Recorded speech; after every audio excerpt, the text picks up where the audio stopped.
La persona que tiene angustia es porque no se siente satisfecha, siente que le falta algo y por lo tanto se pone metas que tiene que cumplirlas y cuando no las cumple se angustia, se desespera, porque tiene,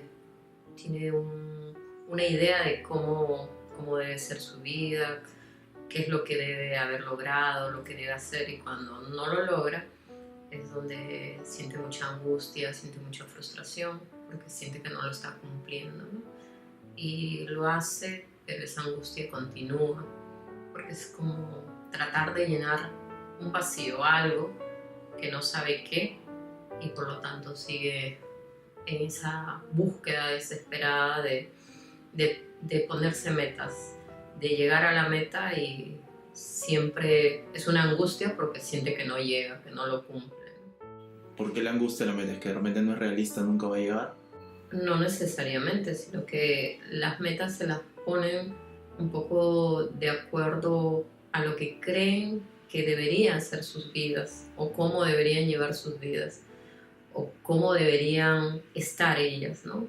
Cómo deberían estar. Entonces ahí es donde dicen, pues yo debería ya a estas alturas de mi vida tener determinadas cosas, y no lo logran, y entonces se empiezan a evaluar negativamente, entonces entran en angustia, se critican o consideran que si están en un puesto de trabajo, consideran que no deberían equivocarse, que lo deberían hacer súper bien, que no deberían fallar. Entonces se angustian cuando reciben una llamada de atención o cuando las cosas no salen como lo esperan. ¿Y esa angustia es algo, vamos a decir, por alguna circunstancia reciente o tiene que ver mayormente con algo que desde chico te ha venido afectando?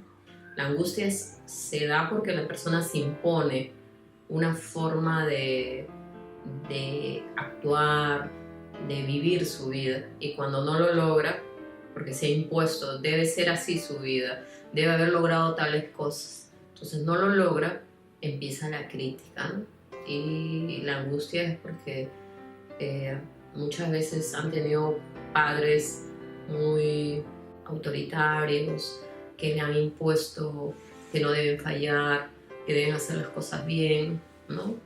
En un afán positivo, porque los padres nunca quieren lastimar ni hacer daño a sus hijos, pero no se dan cuenta y terminan generándoles miedos, temores, frustraciones, evaluación negativa, ¿no? Entonces, y si a eso le sumamos el tipo de personalidad que tiene la persona, eso se manifiesta de un modo determinado. Por ejemplo, una niña que de pequeña siempre le llamaban la atención porque no hacía bien las cosas, que se equivocaba mucho y que la apresuraban y que hacía las tareas más rápido, y la niña no podía por muchas situaciones. Entonces cuando tiene tareas ya de adulto y no las puede hacer, es como si recordara ese evento, ese momento en que no entendía por qué le decían apúrate si es que ella no podía hacerlo más rápido, ¿no? Entonces cuando se dan ciertas situaciones que no lo logra de una manera no consciente, es como si reviviera ese evento, ¿no? Y otra vez vuelve a sentir esa misma emoción. Y eso, por ejemplo, le puede estar pasando hoy día en el trabajo y la persona no lo asocia que tiene que ver con su niñez. Así es, no lo asocia porque esa emoción en conflicto o ese evento está guardado en un lugar de nuestra mente, que puede ser en el preconsciente o en el no consciente, donde las personas de manera natural, para continuar con nuestra vida, guardamos esa información para seguir con nuestra vida, y en algún momento quizás lo podemos solucionar, o otras veces que no lo solucionamos, se quedan ahí para que nosotros podamos continuar con nuestra vida, ¿no? Pero cuando se dan situaciones similares a ese evento que originó que hoy la persona tenga angustia, cuando se da una situación similar, la persona lo revive pero no lo asocia, cree que es por la presión del trabajo, cree que el problema es ella, pero no asocia porque su mente olvidó, no lo tiene presente. El no conocerse hace que la persona trate de ser alguien que no es, que trate de cubrir las expectativas de personas queridas, de lo que le han dicho, cómo debe actuar. Pero el conocerse hace que uno empiece a aceptarse, y desde esa aceptación y ese reconocimiento uno puede ir mejorando y puede, por lo tanto, sentirse mejor con uno, no con los demás, sino con uno, y hacer lo que uno quiere, sintiéndose bien por lo que hace, ¿no?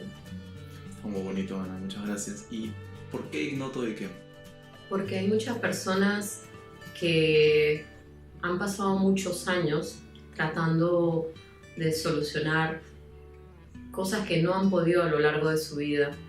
Han sufrido de depresión, sufren de depresión, tienen angustias, tienen fobias que con diversos tratamientos han tratado de solucionarlo y no han podido. Siguen sintiendo ese mismo conflicto, y Ignoto Ikema es el estudio de la mente, cómo las reacciones químicas del comportamiento hacen que la persona pueda mentirse en determinadas cosas o pueda negar lo que realmente le está sucediendo. Entonces es un método rápido, eficaz. En poco tiempo uno puede, a través de estas reacciones químicas, uno puede descubrir cuál es el origen de esa emoción en conflicto, de ese evento que hace que el día de hoy tú presentes un problema determinado y no puedas llevar una vida normal. Entonces, cuando una persona logra identificar, logra entender por qué reacciona de un modo determinado, cuándo se originó, la persona empieza a entender su vida, a entender lo que le pasa, y por lo tanto hay un cambio y hay una mejoría que se ve desde un inicio, porque la persona va conociéndose, va entendiéndose, y al entenderse esa es la llave de la solución, el poder entender.